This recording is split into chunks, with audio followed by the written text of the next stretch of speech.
You might have heard that losing weight isn't rocket science. You've also probably heard that it comes down to a basic math equation. Why then, at times, does losing a stone feel like an impossible slog? WH investigates. The key, as you may well be aware, is a calorie deficit. In other words, you consume less calories than you burn. Sounds fairly straightforward, right? But what kind of calorie deficit are you looking at in order to lose a stone? How to lose a stone? While there's no one-size-fits-all when it comes to weight loss, nutritionist Jenna Hope suggests losing no more than 1 to 2 pounds per week to reach your target weight. In order to achieve that, you'd need a daily deficit of around approximately 500 calories, she advises, but the equation is individual to each person, so that number could be higher or lower. You can get a ballpark figure of your recommended calorie intake and deficit using calculator.net's calorie calculator, which provides an outcome based on your gender, height, weight, age and activity level. So, scrap the daily frappes from your diet and job's a good in, right? Not quite. See, while cutting calories will help you to lose a stone, if the calories you are consuming don't meet your nutritional needs, and you're following crash diets instead of a balanced diet, there's a good chance you'll regain the weight. The majority of diets follow the same cycle of restrict, crave, binge, restrict, says Hope. During the restriction phase you may lose weight as you're significantly limiting your calorie intake, or in some cases, your carbohydrate intake, in which case you're losing water rather than fat mass. However, as the cycle continues you begin to regain the weight plus more due to the binging. Plus, as you limit your calorie intake, the metabolism slows in order to conserve energy.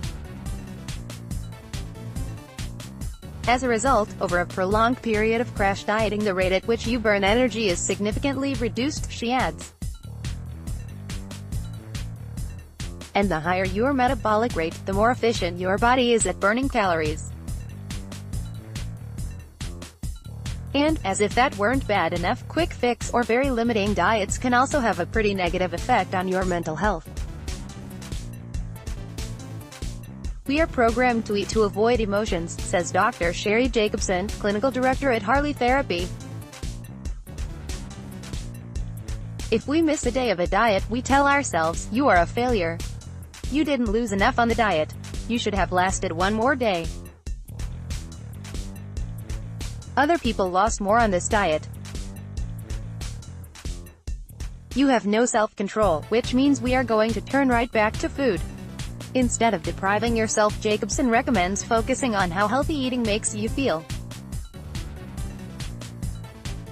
Seek a qualified trainer or nutritionist to help you discern your required daily calorie intake, and provide a meal plan with a healthy calorie deficit that won't see you devouring an entire pack of digestives come evening. But don't forget, weight isn't everything. Burn calories while building muscle might not be at the top of your to-do list. If your goal is to lose a stone, it could prove to be your secret weight loss weapon.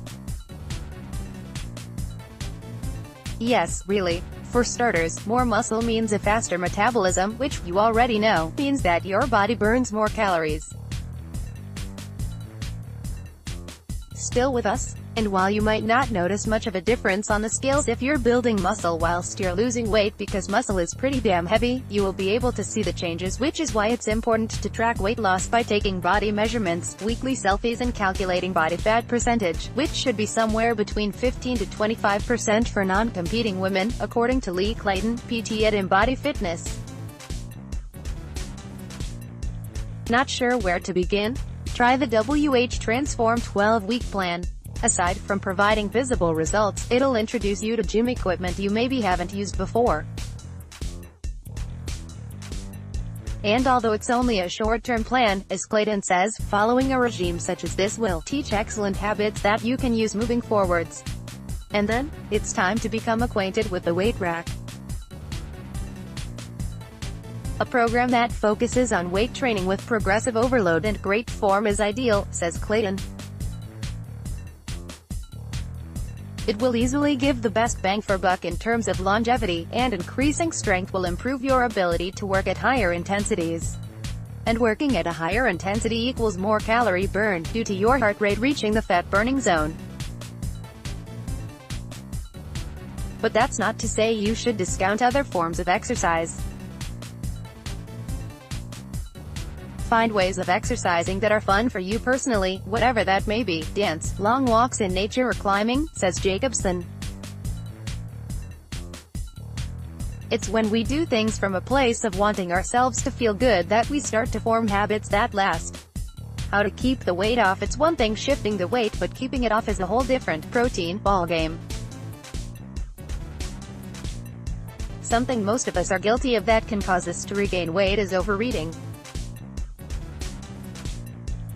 Psychologically speaking, the biggest reason people eat when they aren't hungry is because overeating has become a coping mechanism, says Jacobson.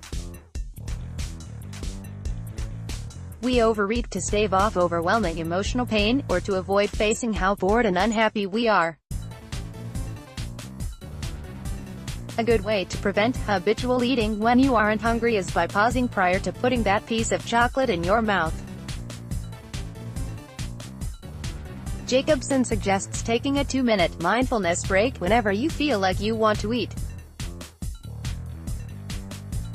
This will help you tap into whether it's an emotion you need to deal with or you actually are hungry, she says. Other lifestyle changes, such as ensuring you get enough sleep, reducing stress, and simply following a realistic diet and fitness plan that is enjoyable and not laborious, will help keep the weight from returning. But making too many extreme changes at once could backfire. Start with small things, such as introducing one additional portion of fruit or vegetables into your daily diet, or removing sugar from your tea and coffee, advises Hope. From there, you can start to swap your high-sugar snacks for those high in protein and healthy fats to keep you fuller for longer, like hummus and carrots, a boiled egg, or peanut butter on oat cakes. Most importantly, try not to hone in on indulgences. If you want to keep weight off permanently, it isn't about living a perfect life, it's about living a mostly healthy life that's maintainable long-term. So, no, ice cream isn't forever off the menu. Ready to get started? Check out these 5 high-calorie foods that'll help you lose weight.